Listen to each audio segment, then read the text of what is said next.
మిత్రమా, ఇప్పుడు మనం డీకోడ్ చేయబోతున్నాం ఇండియన్ సైబర్ క్రైమ్ చరిత్రలో అత్యంత సంచలనాత్మక ఆపరేషన్ గురించి.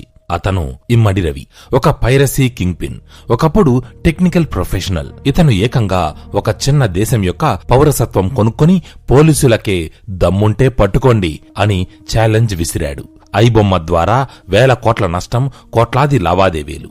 ఈ కేసులో సైబర్ క్రైమ్ టీం ఎలాంటి హై లెవెల్ ఫోరెన్సిక్స్ ఉపయోగించారు? హ్యాకర్ యొక్క డిజిటల్ ఫుట్ ప్రింట్ ఎక్కడా ఎలా లీక్ అయ్యింది? రవి తనపై పోలీసుల కన్ను పడకుండా ఉండడానికి వాడిన టెక్నాలజీ, రక్షణ గోడలు ఇవి. Cloud player shield. Ravi iBomma website ను నడపడానికి అసలు హోస్టింగ్ సర్వర్ ఐపీ అడ్రస్ ను దాచిపెట్టే క్లౌడ్ ప్లేయర్ సిడిఎన్, ఇక్కడ సిడిఎన్ అంటే కంటెంట్ డెలివరీ నెట్వర్క్ ని ఉపయోగించాడు.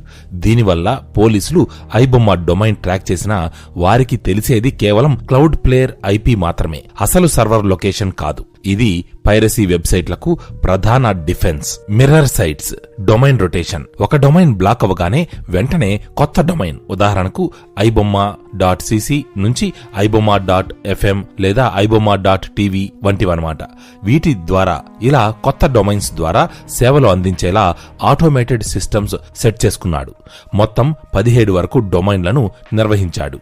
VPNs and ప్రాక్సీలు. రవి తన వ్యక్తిగత కార్యకలాపాలకు, సైట్ అడ్మినిస్ట్రేషన్ కు హై ఎన్క్రిప్టెడ్ విపిఎన్లను ఉపయోగించాడు. దీనివల్ల అతని ఐపీ అడ్రస్ ఎప్పుడూ కరేబియన్ దీవుల నుండో లేదా ఇతర దూర ప్రాంతాల నుంచో వచ్చినట్టు కనిపించేది. తరువాత విదేశీ పౌరసత్వం. టెక్నాలజీతో పాటు చట్టపరమైన షీల్డ్ గా Ravi Saint Kitts and Nevis పౌరసత్వం కొనుక్కున్నాడు. ఈ దేశం యొక్క చట్టాలు అంతర్జాతీయ దర్యాప్తులలో తక్షణ సహకారం అందించవు. ఇది టెక్నికల్ అజ్ఞాతానికి లీగల్ బ్యాకప్ ఇచ్చింది. రవి యొక్క అత్యంత బలహీనమైన లింక్ పోలీసులు ఛేదించింది డబ్బు జాడ, అదే మనీ ట్రైల్. ఐబొమ్మలో వచ్చే లక్షలాది ట్రాఫిక్ ను రవి నేరుగా 1xBet వంటి అక్రమ బెట్టింగ్ యాప్ల ప్రకటనల ద్వారా మానిటైజ్ చేశాడు.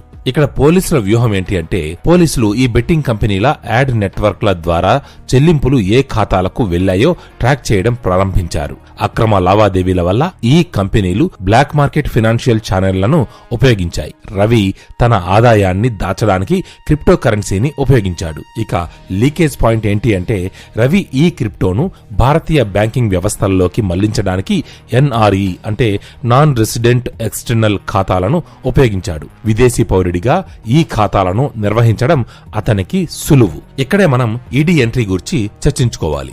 ఎన్ఫోర్స్మెంట్ డైరెక్టరేట్ రంగంలోకి దిగింది. పైరసీకి సంబంధించిన డబ్బును క్రిప్టో రూపంలో మార్చి ఎన్ఆర్ఈ ఖాతాల ద్వారా ఇండియాలోకి తీసుకురావడం మనీ లాండరింగ్ కిందకు వస్తుంది. పిఎంఎల్ఏ అనగా prevention of money laundering act కింద దర్యాప్తు మొదలుపెట్టడంతో రవి యొక్క ఆర్థిక మూలాలు, ఆర్థిక గోడలు కూలడం ప్రారంభించాయి. ఈడీ చట్టపరమైన అధికారాలతో రవికి చెందిన 4 భారతీయ ఖాతాల్లోని సుమారు 3.5 కోట్ల రూపాయల ధనాన్ని ఫ్రీజ్ చేసింది. ఇది రవిపై తీవ్రమైన ఆర్థిక ఒత్తిడిని పెంచింది. రవి ఇండియాకి వచ్చినప్పుడు పోలీసులు వాడిన ఖచ్చితమైన టెక్నాలజీ మరియు ఇంటెలిజెన్స్ విషయానికొస్తే, పోలీసులు మొదట పబ్లిక్ డొమైన్ రిజిస్ట్రీ డేటా మరియు పాత వెబ్సైట్ రిజిస్ట్రేషన్ల ఆధారంగా రవి ఐడెంటిటీని టెక్నికల్ గా ధృవీకరించారు. ఇక్కడ కీ ఏంటి అంటే, రవి పాత డొమైన్లలో ఉపయోగించిన ఈఆర్ ఇన్ఫోటెక్ పేరు అతని గత కార్యకలాపాల గురించి కీలక సమాచారాన్ని ఇచ్చింది. రవి టెక్నాలజీతో ఎంత స్ట్రాంగ్ గా ఉన్నా పర్సనల్ లైఫ్ లో జరిగిన పొరబాటే అతన్ని పట్టించింది.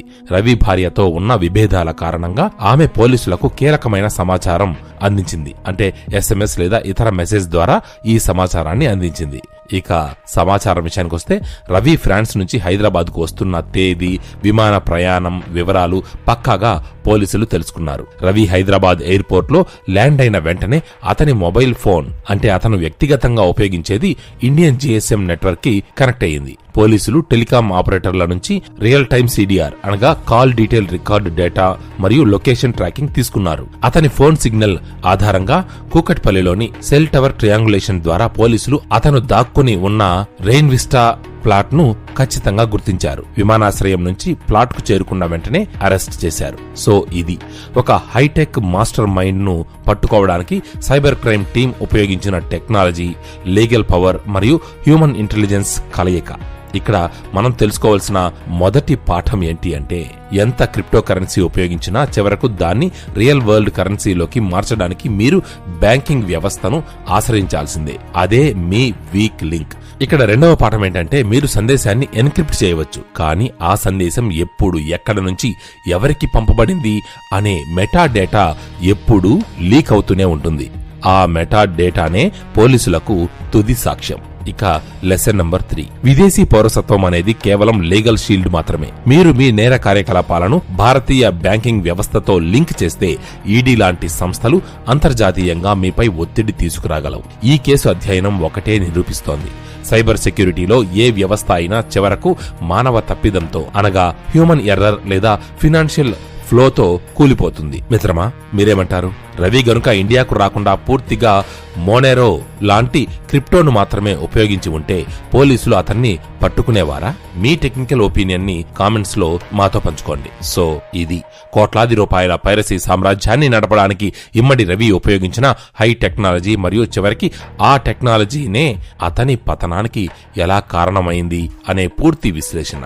రవి టెక్నాలజీని చట్టవిరుద్ధంగా ఉపయోగించాడు. మిత్రమా, నాలెడ్జ్ అనేది పవర్. ఆ పవర్ ను మనం ఎథికల్ మార్గంలో, పాజిటివ్ సైడ్ లో మాత్రమే ఉపయోగించాలి. మీ స్కిల్స్ ను సైబర్ సెక్యూరిటీని బలోపేతం చేయడానికి ఉపయోగించండి. మళ్ళీ కలుద్దాం.